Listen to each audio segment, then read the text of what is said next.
You got to first change yourself. Things that you do, things that you say, all these things, you got to change yourself first. People are going to treat us the way we act. If we act in a certain way, that's how you're going to get treated. You know, our young people, and I hope we can get through to them. We have so many problems. We blame law enforcement for everything. The man, the police, 5-0, whatever they want to call them now. They hate them. F the police. You ever heard that before, haven't you? Yes.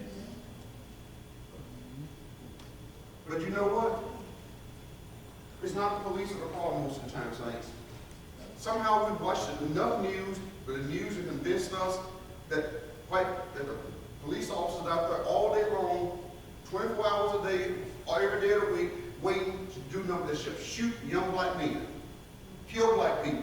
To the extent where this woman, she got stopped, the police didn't know what to do. She's shaking like she's so afraid because she's heard all this and that. On average, let me tell you something, saints. 95% of the police out there are good, hard-working people, just like you are, trying to do a job.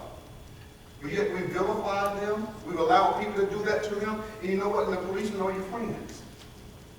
Let me tell you an example of what happens when the police are not there. In New York, about 3 or 4 years ago, all this stuff going around about hating the police and hating this and hating that. Saints of God. A man went out and shot 2 police officers just sitting in the car. Just shot them. Killed them. These policemen probably just hard working, not done anybody wrong. He just took 2 random police officers and just killed them because he had watched enough news and watched this and that and it made him mad. These police officers hadn't done anything to anybody. He just shot them. And he had other people praising them because they killed these 2 police officers. There was a black guy. Killed him. Those that like Colin Kaepernick, the kid got some issues. He put on Facebook praising these guys for shooting 2 policemen. No, I would never get with Colin Kaepernick, and I did say his name out publicly. I would never get with him or anybody else that would sit here and praise going out here and killing people. He praised them for doing that. No, I'm not going to do that. Well, anyway, the police chief there in New York and that girl, they praising this and that, they like what's going on. Well, he said, that's fine. What I'll do is, the next week, in that neighborhood, and this is a black neighborhood, they were serving on average over 400 warrants per week in that borough. Think about that. They were serving over 400 warrants per week in that borough. He put all the policemen out.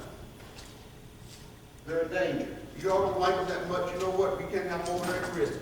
I'm moving. The next week, 7 warrants got served. 7. They also got all kinds of phone calls and everything else from word people talking about where the police at. Because they wasn't parked under the stoplight when I'm getting home at 2 o'clock or 1 o'clock in the morning getting off the bus from work. And I got to walk home and there's no policemen around. All because of hatred.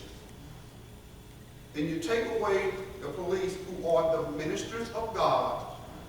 But the Bible said, you take away the police, what do you have? Chaos and anarchy.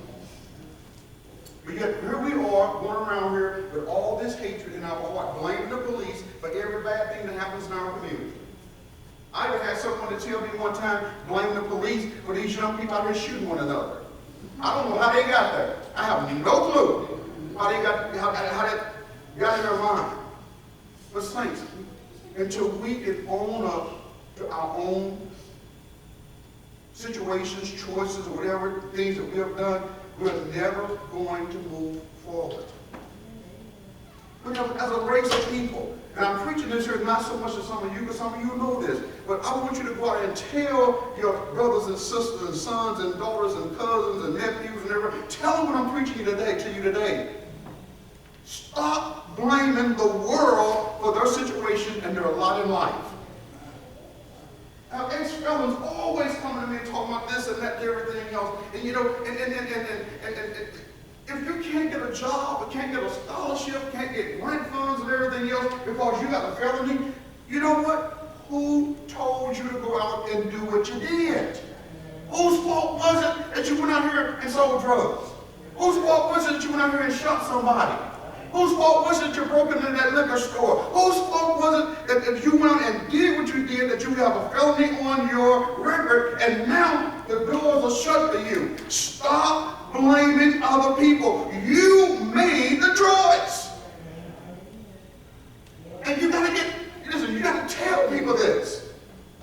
And I'm saying tell them in a hateful way, because I tell them this here. I tell them the same thing. It's nobody else's fault. It's your fault. You made the decision. But after I tell them that, I also tell them now what you got to do is find out where you are right here. This is where you are. You got out of prison. You can't get a job. You can't go to school. So what are you going to do? You look at where I am, right here in life, and you look at where you want to be, and you put together a plan to get to where you want to be. Don't blame anybody. Don't point fingers at anybody. If you're going to point fingers, point back this way. Once you do that, I guarantee you doors will begin to open up. I had a young man said some things a few months ago, and things are always being said about me. You know what? I just, like that duck. Anybody know the duck? What happens to the water on a duck's back? You ain't don't soak in, right? He just runs right off, don't it? Just runs right off. The same young man that was doing all the talking, I got him and I said, you need a job? I said, tell you what, put in an application. If you put in an application over here, I said, I can't do anything for you, you should put in an application. I said, what about the felony? I said, tell them on the application that you have a felony. I said, put it on the application. But until you put the application in, nothing's going to happen. I heard crickets for about 2 weeks. You all know when there's crickets, right? It means it's quiet. After a couple of weeks, he called me back and told me he had the application put in. I said, okay, and I went in and I sent an email to the HR president. I said, now you have a chance. Even with a felony, you got a chance. You stop complaining and you went to somebody who could do something about it. And many times, instead of us doing that very thing, we're going to sit here and we're going to complain. We're going to gripe. We're going to grumble. We're going to do all of these things here, and that's not what God wants us to do. Who wants to be around somebody who's always grumbling, griping, complaining? Anybody would like being around those people? I don't see one hand in the church, do you? So if you don't like being around those people, then the thing is they need to stop what they're doing. We need to stop complaining. We can do and have and be anything that we want to in life if we get to a certain point. In Psalms 51, David said something. In Psalms 51, do you have it? Yeah. David said something there in Psalms 51 that was so important that we got to get to.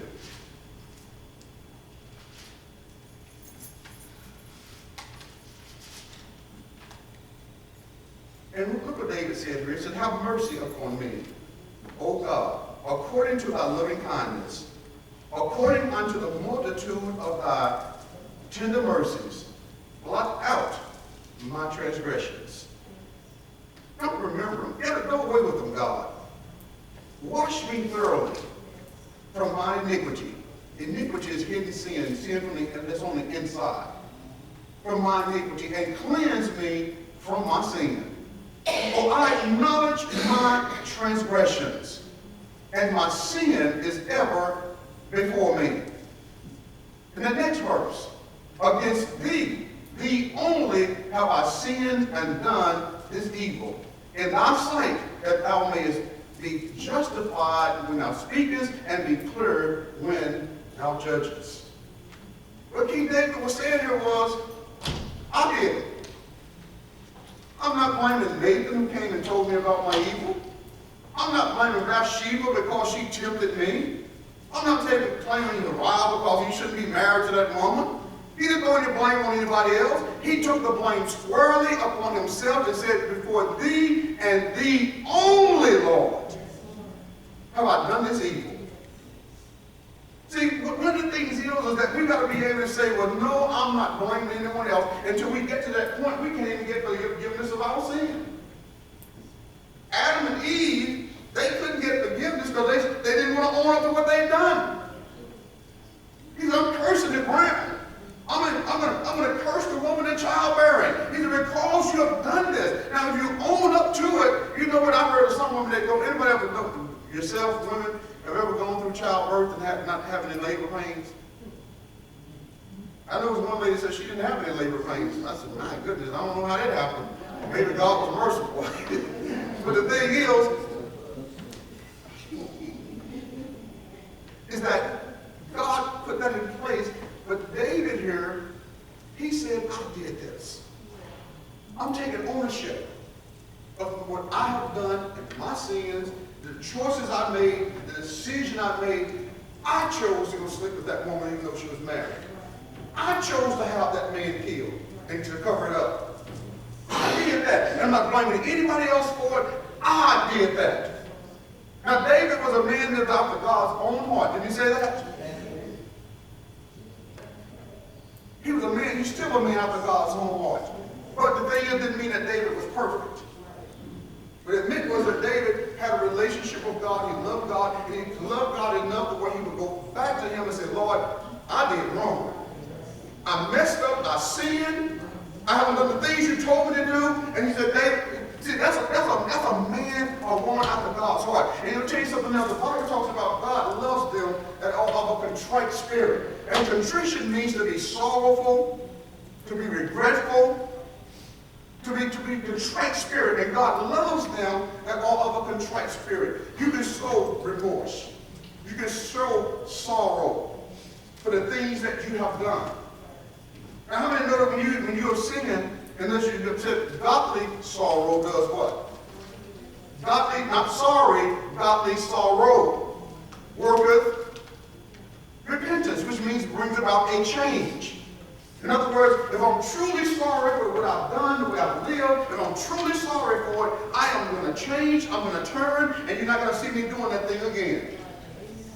And let me tell you something else that God spoke to me even when I was preparing this message.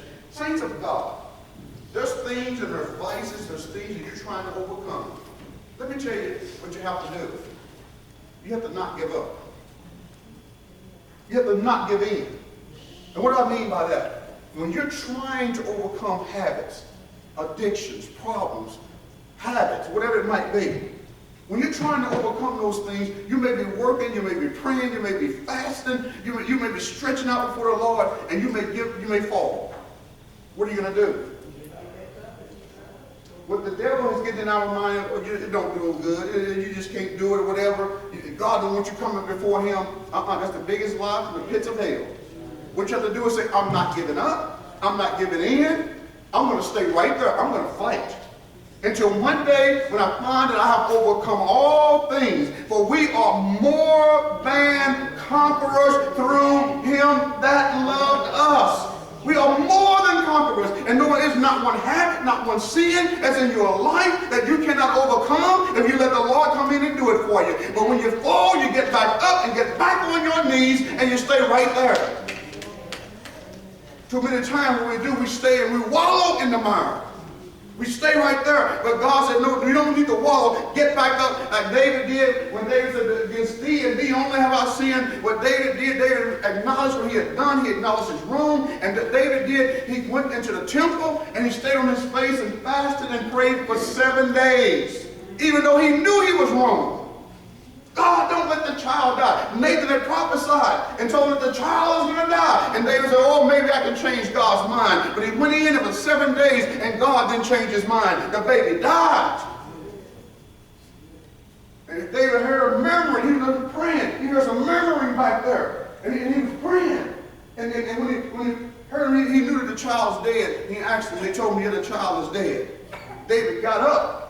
He'd been 7 days now. He got up and he went and he ate, he cleaned himself up, and he went right back to church to worship God.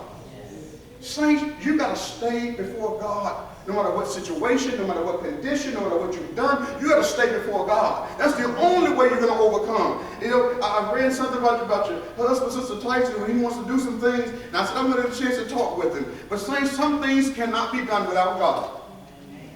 You're going to have God. Some things you cannot overcome, some things you cannot change. You're going to have to go before the Lord and stretch out to him because only God can change some things. Yes, he will empower us. He will commission us to do some things. But ultimately, when we do it, we're doing it in God. But we need God to change some things. Some things just not going to happen without God. Oh, yes, saints. But we got to own up. We got to own up. Stop playing the blame game. Stop blaming the next person. And there's a race of people, saints of God, listen to Pastor Cassell today.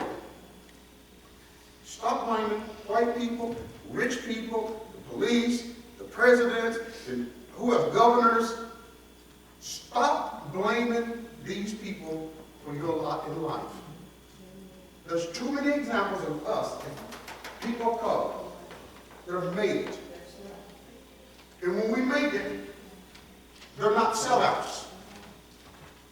And we put good at saying that.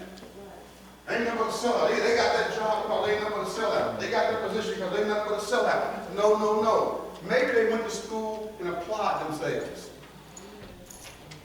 Maybe they're driving that Rolls Royce because they didn't spend all their money on Jordans and hoverboards, Xbox, and Wii's. Maybe, just maybe, they applied themselves and did good. They weren't sellouts. Just because one of us are successful, it does not mean that we've given up and we sold out to anybody. And yes, I tell people in heartbeat, I am sold. I am a sellout. Anybody else in here a sellout? I sold out to Jesus when I was 21 years old. I sold out to him when I was 21 years old, saints. I'm a sellout all day long, every day of the week. So if you want to call me a sellout, I will agree with you 100%. But then I want you to be a sellout too. I want you to know that you can make it. I want you to know that when we own up to our own choices and decisions in life, there are certain things that are going to take place and happen in your life. When you sell out and own up unto the Lord, I mean, when you really own up, and we call it own it. If you sin, nobody made me do it. If you were wrong, nobody made me do it. If I wanted to do this, I wanted to do that, nobody put a gun in my head and made me do it. But when you own up to your mistakes, that is the point when everything is going to start turning around. The day that you say, like David did, Lord, before thee and thee only, have I done this great evil? That's when David's situation began to turn around and began to change. No, the baby still died. But David, the guilt, the shame, all of that stuff, it left. It went away. David now had joy. It had been restored unto him. He even said, Lord, restore unto me the joy of thy salvation. He had peace of mind once again, the peace that passes all understanding. He had peace again. Oh, David even got to a point where he said, I feel like running through troops and leaping over the waters. He got encouragement again once he owned up to what I had done and told God, I'm not throwing it off on anybody else. I'm taking the blame squarely on myself, and things begin to turn. And let me tell you, it's going to turn for you on the day. Your health's going to get better. You're going to get more excited. You're going to find energy that you didn't have before when you begin to realize that yes, it was me and me only. God has a plan for me, and if my plan is not fulfilled, nobody else is to blame. It's me to blame all by myself. Anybody want to go to college when you were younger? Come on, raise your hand if you decided to go to college when you were younger. And there's situations, there may be some things that hindered you from going to college. That hindered you from going. Well, stop blaming somebody else. If you want to go to college, you are the one that stopped yourself from going to college. Oh, bless his name. And I'm saying to you today, if you want to go to college, you're not too old to go back to school. So stop blaming people for where you are. Anybody want things in life? You want a certain house, certain car to drive, and everything else, and you don't have it? Oh, don't blame anybody else for not having it. Set your affections, your minds on what you want. It don't matter how old you are, how little money you have, how little education you have. It don't even matter. All you got to do is look and say, now this is where I am, and I'm going to get what I want. Don't waste your time blaming somebody for things way back there. Keep your eyes focused on what you want, saints. And you can have it, you're going to get it, and nobody can stop you. Oh, bless his name. But once I own up and say, yes, it's me, I'm the blame. Because nobody stopped me from doing this. Nobody made me do this. Nobody put a gun to my head. Oh, I did it because that's what I chose to do. And because of that, I don't have an education. I don't have a good job. I don't have blah, blah, blah. It don't matter. The thing is, I'm owning up to it. And now my situation is getting ready to turn around. It's getting ready to turn around. Anybody's situation getting ready to turn? It's getting ready to turn. It's getting ready to turn. Hallelujah. I'm just telling you, and financially, all of us wish we had more. And we can look back and we can find the blame to throw on a bunch of people because of where we are. But you know what, Saints? I don't even worry about that. I look at where I am now and what I need to do to get to where I want to be. And I'm getting there. I'm getting there. What did I say? I'm getting there. Now, next week, not this week, but next Wednesday. Not this Wednesday, but when? Anybody want to save some money on your cable bill? Anybody got cable? Come on, anybody got cable, satellite? Anybody? Come on, raise your hand if you got some. There's nothing to be embarrassed about. You got cable, satellite? You want to save money? So I said, partially. A lot of people are afraid of that. Well, I'm going to be doing a tutorial here. Not this Wednesday, but when? To help you get rid of cable. My box is going back tomorrow. The end of my cycle is out till tomorrow. 100, you can save over $100 a month getting rid of it. That's right, Sister Tyson, over $100 a month. And don't miss a thing. Anybody got a cell phone you're paying $120, $140, $160 a month? Anybody?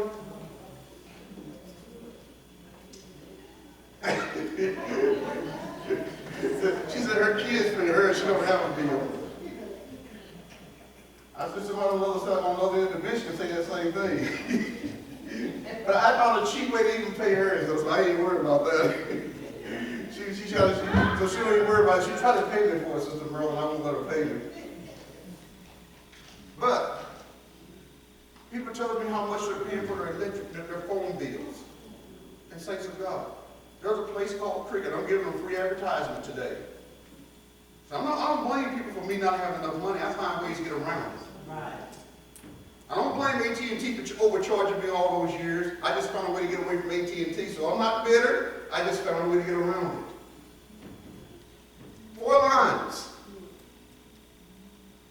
Unlimited text, unlimited calling, unlimited data, unlimited all that stuff.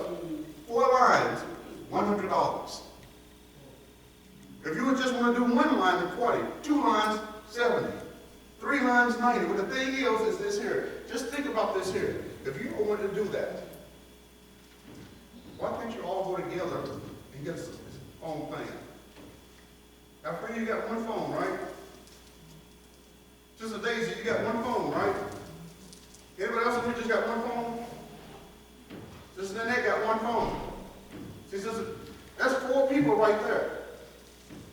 How would you like to go down from $100 a month on your phone bill down to $25 a month on your phone bill? Would you like to do that? You pay 0? She asked what they hear too. Free phone? All right. But the point I'm making is this here. You all join together. Go get 1 phone plan, although you got separate phones. 1 bill. You know, just pay $25 a month. This is what I'm talking about. Stop blaming, find solutions. Look forward. Look ahead. Now I'm going to save all this money every month. I just say some of you, I probably say some of you over $170 right there in just those 2 things. You want extra money? Don't blame anybody else. I just found you about $170 a month. Hey, huh? That's not going to help me. Yeah. That's nothing to do with me. Not you, but some people in here. It'll help. And this is what I mean about stop looking over here, stop saying this and that. There are solutions to every problem, so I don't have to blame anybody for anything. Solutions are there for us. How to get ahead, how to move forward is always there. It is getting ready to happen. It's getting ready to happen. At the moment we stop blaming husband, stop blaming wife, stop blaming children, stop blaming the teachers. Oh, this is another big one right here. Oh, saints of God. Let me help you out here. Some of you are still raising children.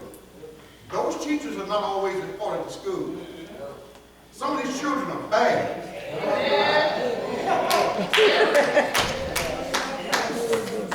I've gone out there sometimes, you'd be amazed with it. I saw one kid out there one time, the teacher got hands on his hips, going round and around with the teacher. Now, if we were in school and we were going round and around with the teacher, you know what was going to happen to me when I got home? I was in trouble again.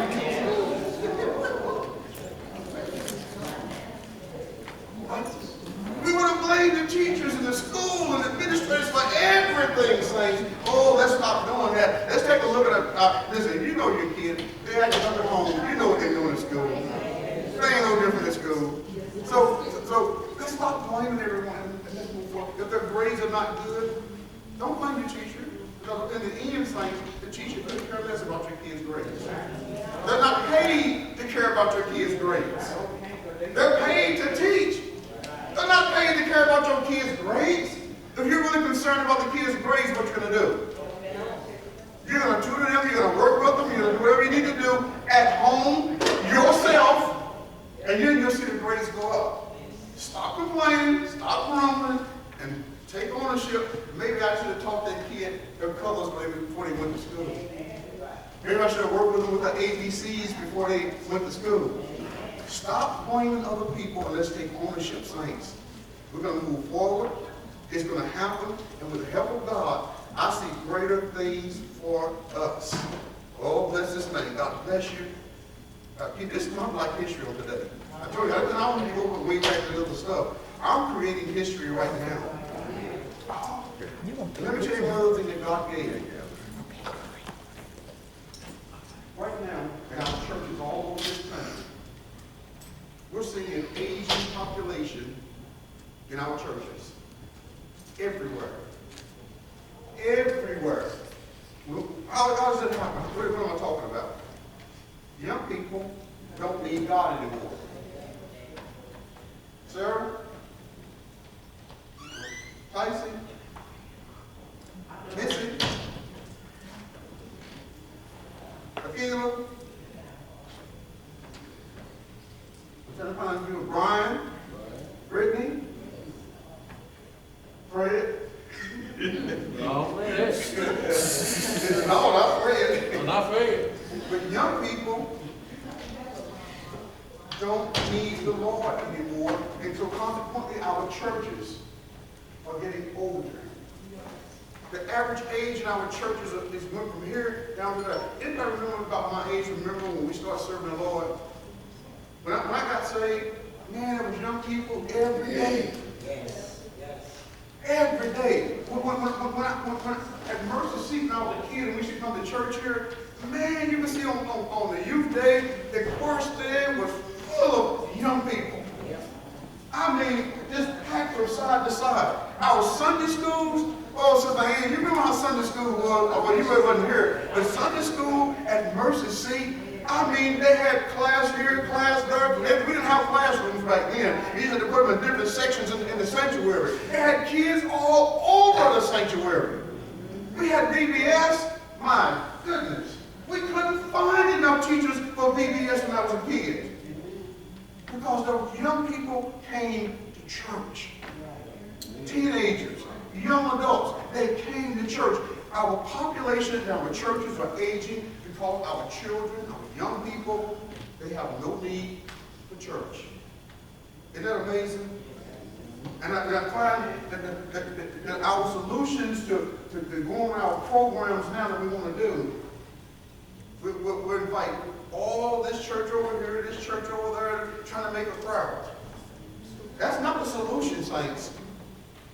Because all you're doing is having church services to get people in here. The solution is, let's find out what it is our children need. We're not going to change our ministry, our word, but what is it, the needs that are not being met by us toward our young people? It has changed, saints. It has changed. The expectations of the church have changed. When I was a young man coming up, and when I was a kid coming up, I didn't expect the church to pay my bills. I didn't expect the church to meet my every need. I came to church with a little bit of fear in me because I knew that when I came to church, I was going to hear something that was going to condemn my heart. But I knew I needed what the church had. And the church still has those things, but the expectations of those young people today have changed. Why did it change? It changed because they expect other people to do for them and not them do for themselves. Did y'all know that? Young people, listen to what I'm saying. The church cannot meet people's expectations. The church don't have a pool of money sitting over to the side that whenever I get in trouble, the church is supposed to give it to me. It's not like that. You know where the church gets their money from? Get it from you all. And then you all sometimes have bills you can't even pay, right? So the church don't have those kind of things. But nowadays, people have come to the church, and that's what they tend to expect because they had life good now. They used to having this and wanting to have that and everything else, and so they had it good. And when they don't have it, they expect the church to give it to them. Oh, yes. Oh, yes. They expect the church to do it. So the expectations have changed. Expectations have changed. Let's talk to our young people. Talk to our sons, our daughters, our nieces, our nephews, and explain to them what the church is all about. They've got to the point now, they can't move forward since the end because they're blaming the church for their lot in life. I heard somebody say just recently that the reason that the people in the community ain't together is because the church is not together. Don't try to throw it on the church. Don't try to do it. Don't try to put that on us.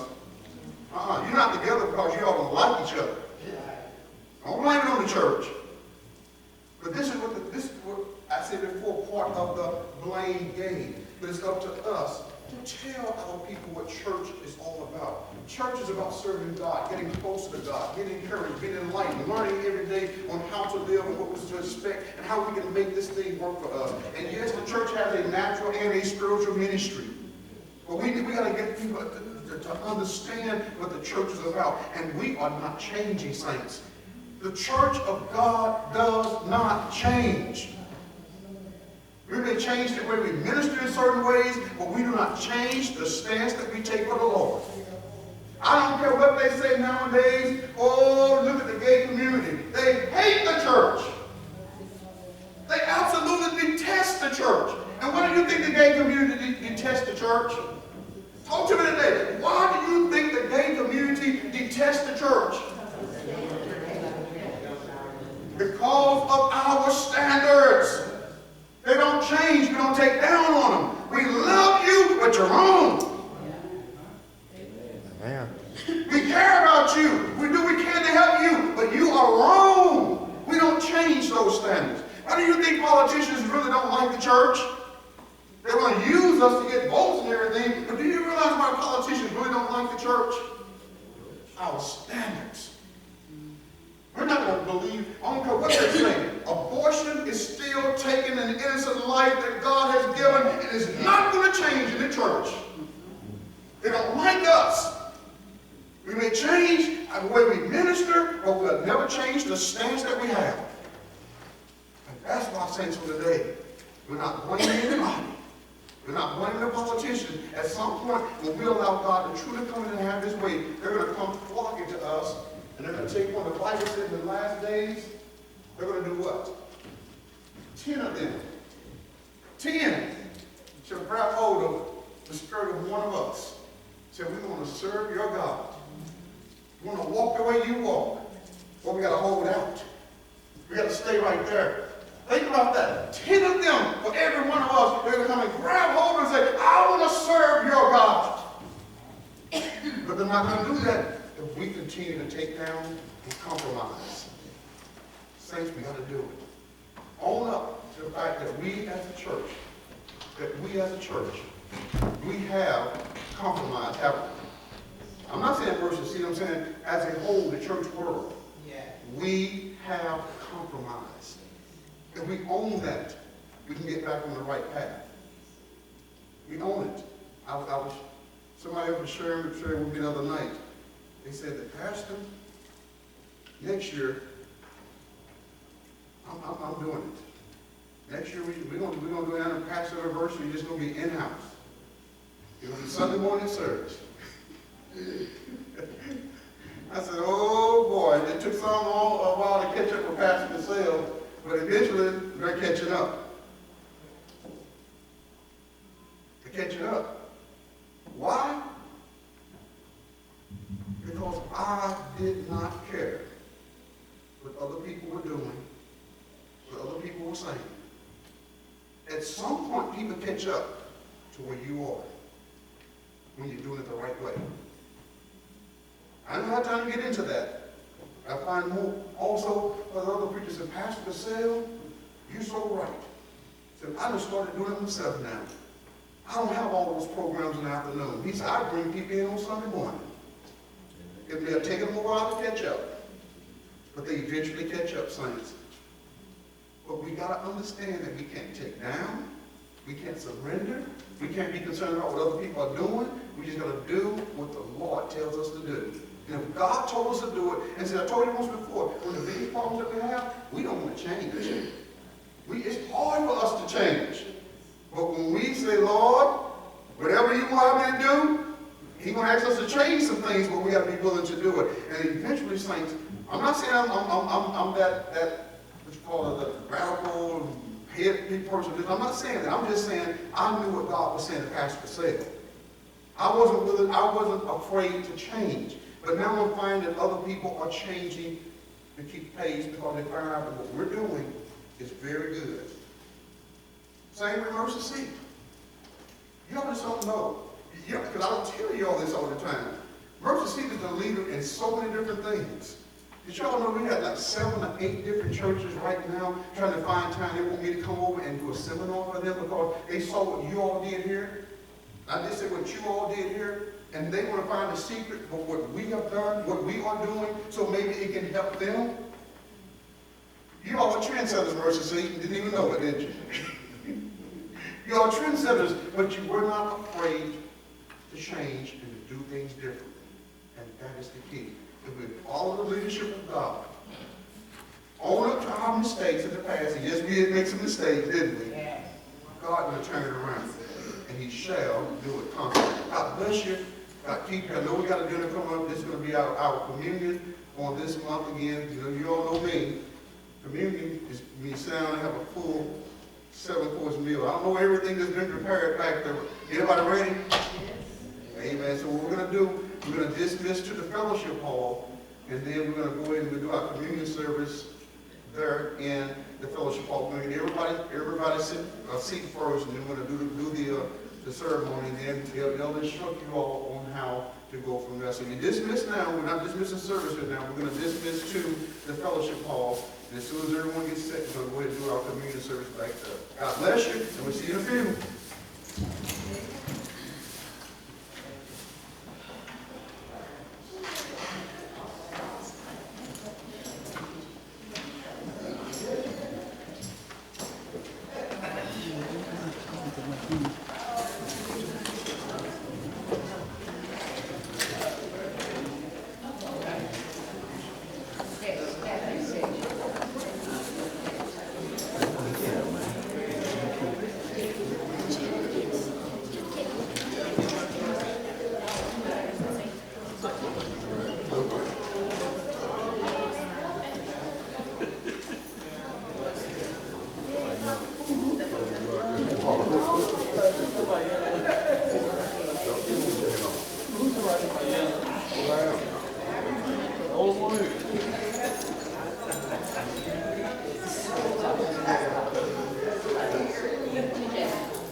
Yeah, ain't Lily?